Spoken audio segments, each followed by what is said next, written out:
అలాగే అంటే ఈ హనుమాన్ జయంతి రోజు అసలు ఏం చెయ్యాలి అసలు? జనరల్‌గా మనం చూస్తుంటాం ర్యాలీలని అవన్నీ చేసుకొని పర్టిక్యులర్‌గా హనుమాన్ జయంతి రోజు మనం ఏం చెయ్యాలి అసలు? ఏం పాటించాలి? బర్త్‌డే రోజున మనం ఏం చేస్తాము, కేకులు హ్మ్. కట్ చేసుకుంటాం, క్యాండిల్స్ వెలిగిస్తాం. అలాగే ఆంజనేయ స్వామి బర్త్‌డే రోజున ఆయనకి మనము తమలపాకులంటే ఇష్టం ఆయనకి. అవును. అందువలన సింధూరం. భక్తులు ఉదయమే నిద్ర లేవడము, తలంటు స్నానం చేయడము, శుభ్ర వస్త్రాలు ధరించడము, ఒక తెల్లని వస్త్రాన్ని ఒక పీట పైన వేసి దాని క్రింద అష్టదళ పద్మాన్ని ముగ్గు వేసి దానిపైన ఆ తెల్లని వస్త్రాన్ని పెట్టిన తర్వాత కలశం.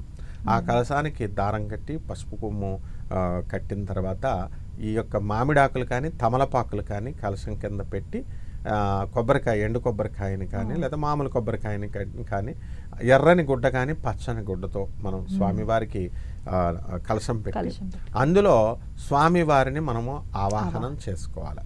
ఆవాహనం చేసిన తర్వాత ఈ అష్టదిక్పాలకులకి నవగ్రహాలని తన అధీనంలో ఉంటారు. ఆంజనేయ స్వామి అధీనంలో ఉంటాడు.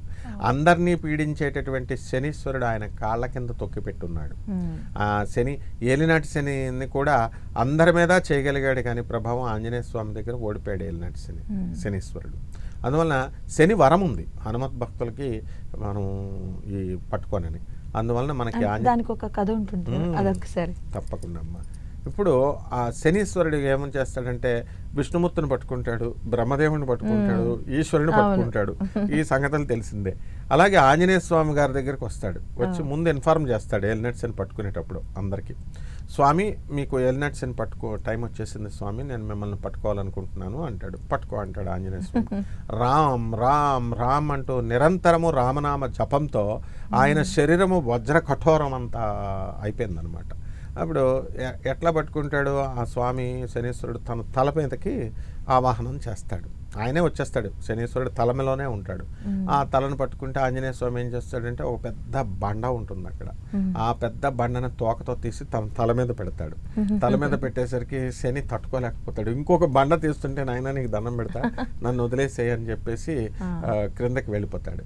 వెళ్ళిపోయినప్పుడు అప్పుడు ఏమైనా తైలం ఉందా స్వామి, నువ్వుల నూనె, నా ఒళ్ళు నొప్పులు పడుతున్నాయి అని అడుగుతాడు ఆంజనేయ స్వామి.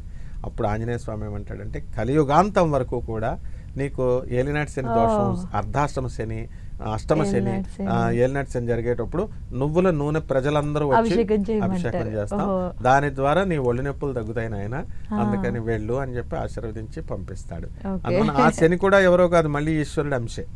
అంటే డిసిప్లిన్కి రూపం. అలా ఆంజనేయ స్వామి ఏంటంటే వెరీ డిసిప్లిన్డ్ అనమాట. కాబట్టి ఆంజనేయ స్వామి వారికి కూడా ఈ ఎవరు కూడా దేవి అమ్మవారు కూడా ఊరికినే వరాలు ఇచ్చేయలేదు. ఎవరికి ఇచ్చినా సరే ఆమె టెస్ట్ చేస్తుంది. పార్వతీదేవి ఆయన తోకలోనే శక్తి ఉందన్నమాట అమ్మవారు. అందువల్లనే తర్వాత శ్రీరామచంద్ర ప్రభువు, రావణాసురుడు ఇద్దరు కలిసి తారాదేవి కోసం పూజలు చేస్తున్నారు. పూజలు చేస్తుంటే ఈయన ధర్మం కోసం చేస్తాడు, రాముడు లోక కళ్యాణం కోసం చేస్తాడు, రావణాసురుడు తన స్వార్థం కోసం చేస్తాడు. రావణుని యొక్క కంప్లీట్ సైన్యం అంతా కూడా నశించిపోయింది.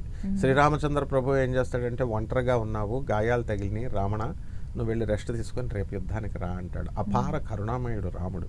అందువల్లనే రాముడు అంటే మన ఆంజనేయ స్వామికి ఇష్టం. అప్పుడు అతను ఏం చేస్తాడు, రావణాసురుడు సరే వెళ్ళిపోయి తన పూజను విజృంభిస్తాడు.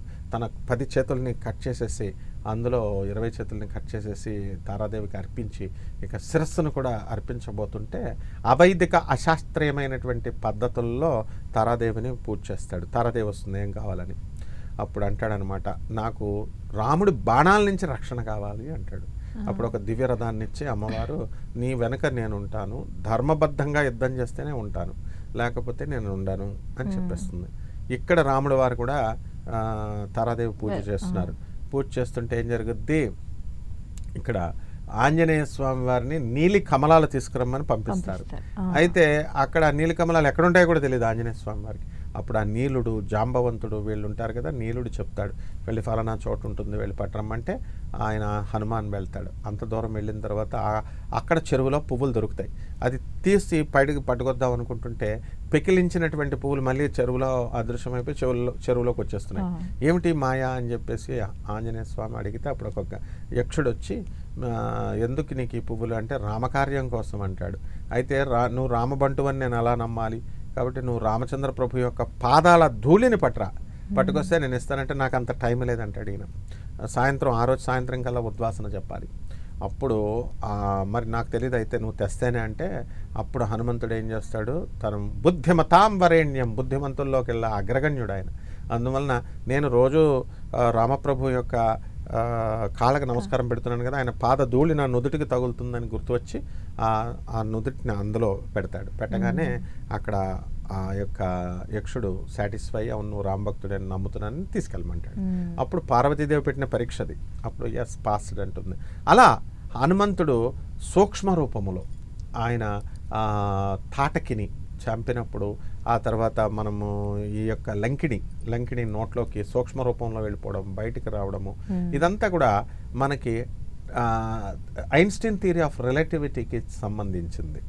అంటే ఎలా అంటే ఐన్స్టీన్స్ థియరీ ఏం చెప్తుంది మనకి, ఈ యొక్క energy and mass related E = mc² అనేటటువంటి సూత్రము. దాంట్లో ఎనర్జీ అంటే ఆంజనేయ స్వామి ట్రాన్స్ఫర్మేషన్ రకరకాల ఎనర్జీగా మారచ్చు.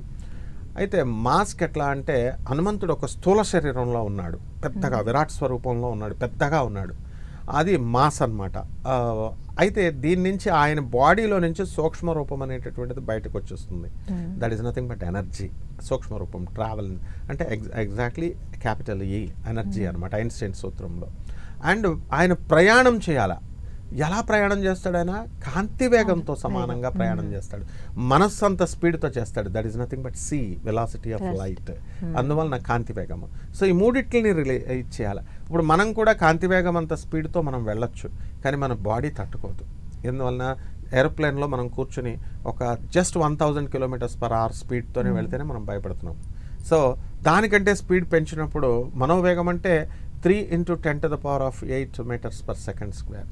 అంత m/s. ఎంత వెలాసిటీతో మనం వెళ్ళినప్పుడు మన బాడీ తట్టుకోదు. అది కేవలము సూక్ష్మ శరీరంతో మాత్రమే హనుమంతుడు వెళ్ళగలుగుతాడు. ఇది థియరీ. ఐన్స్టీన్ కూడా దీని నుంచే తీశాడు. థియరీ ఆఫ్ రిలేటివిటీలో ఈ విధంగా ఎనర్జీ సూక్ష్మ శరీరం అలా ఆయన సొఫిస్టికేటెడ్ సైన్స్కి గురువు అనమాట హనుమంతుడు. అంటే మనందరికీ కూడా ఐన్స్టీన్స్ థియరీ రిలేటివిటీని మనకి నేర్పించినటువంటి మహనీయుడు హనుమంతుడు. అలా యూత్కి ఒక ఐకాన్ హనుమంతుడు.